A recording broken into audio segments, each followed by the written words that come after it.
Welcome to Man of Thoughts, where we dive deep into the mind's labyrinth. Today we're navigating the murky waters of handling rude individuals. In our journey through the maze of the mind, we often come across roadblocks. One of them being the pervasive rudeness that seems to have become an all too common part of society. It's like a black cloud hanging over our heads, casting a shadow over our day, disrupting our peace of mind. It's an unwelcome guest showing up uninvited at the worst possible times.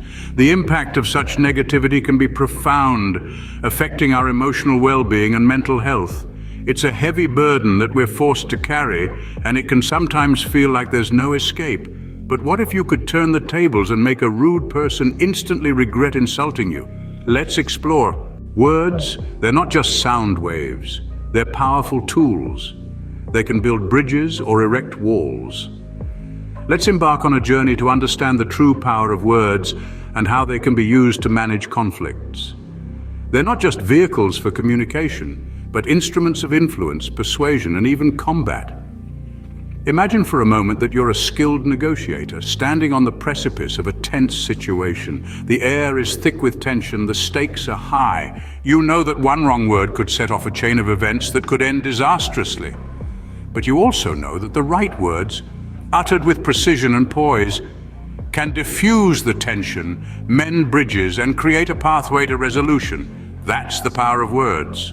Or picture yourself as a stand-up comedian. You're on stage, under the spotlight, delivering your punchlines when suddenly a heckler interrupts your flow. But you don't panic. Instead, you use your wit, your command over words to turn the tables. You integrate the heckler into your act, using clever retorts to make the audience laugh even harder. You've not just managed the situation, you've enhanced your performance. Once again, the power of words. Words are not merely descriptors, they are creators. They shape perceptions, guide emotions, and direct actions. They are the architects of narratives, the sculptors of characters, the painters of images.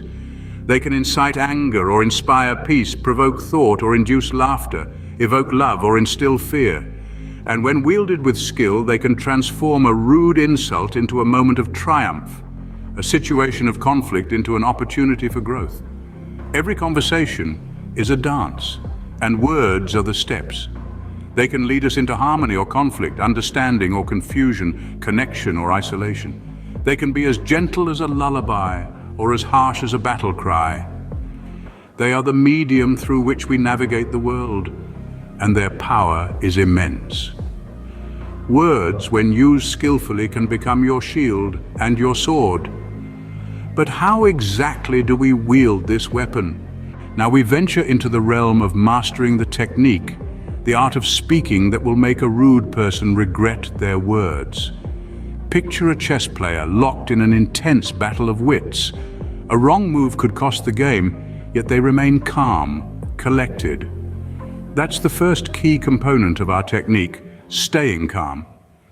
When faced with rudeness, our instinct might be to lash out, to match the insult with another, but that's not our game. We remain cool under pressure, refusing to let the rudeness ruffle our feathers. Just like our chess player, we stay focused on our moves, not theirs. Next, we borrow a page from the playbook of a stand-up comedian. Ever seen one handle a heckler? They use humor to diffuse the situation, turning the tables on the heckler without being rude themselves. That's the second component, using humor. It's a powerful tool that can disarm even the most obnoxious opponent. When done right, it can turn the situation around, making the rude individual the butt of the joke instead of you. Finally, we turn to the lion tamer for inspiration. Standing in the ring with a creature that could easily overpower them, they assert their dominance. They don't show fear, they don't back down. That's the third component, being assertive. When dealing with rudeness, it's important to stand your ground. Be firm, be clear, but never be rude in return. Show them that you won't be pushed around, and most importantly, that their rudeness has no power over you. These three components, staying calm, using humor, and being assertive, are the key to mastering the art of speaking that will make a rude person regret their words. They are powerful tools that can turn the tide in any conversation, giving you the upper hand without stooping to their level. Mastering these techniques can turn the tide in your favor. leaving the rude individual regretting their initial onslaught. We've journeyed through the mind, recognized the power of words, and mastered the technique. Now it's time to put it all together. Imagine yourself as a conductor standing before a vast orchestra. Each instrument represents a different element of your response. Your tone, your words, your body language. Alone, they each hold their own power. But together they create a symphony that's impossible to ignore. First, there's the strength of your composure, the steady drum beat that sets the pace for the rest of the performance. This is your calmness in the face of insult. It's the rhythm that grounds you, allowing you to think clearly and respond effectively. Next, the melody of your response, carried by the strings. This is your clever use of humor. It's the unexpected twist that catches the offender off guard, making them reconsider their words as they're caught up in the unexpected tune. Then there's the harmony of your assertiveness, resonating through the brass section. It's the powerful sound that demands respect, the one that asserts your worth and demands the same respect you give to others. And finally, the subtle undertones of empathy, whispered through the woodwinds.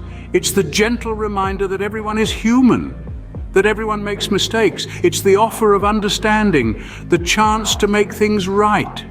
Each element of your response has its own role to play, but it's when they come together that the magic happens.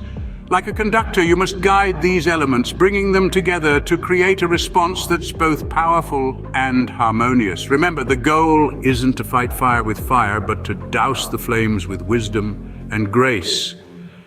You're not looking to hurt, but to heal, not to break, but to build. When you learn to orchestrate your words, you can make even the rudest person regret ever crossing you. This is Man of Thoughts, helping you navigate life's intricacies.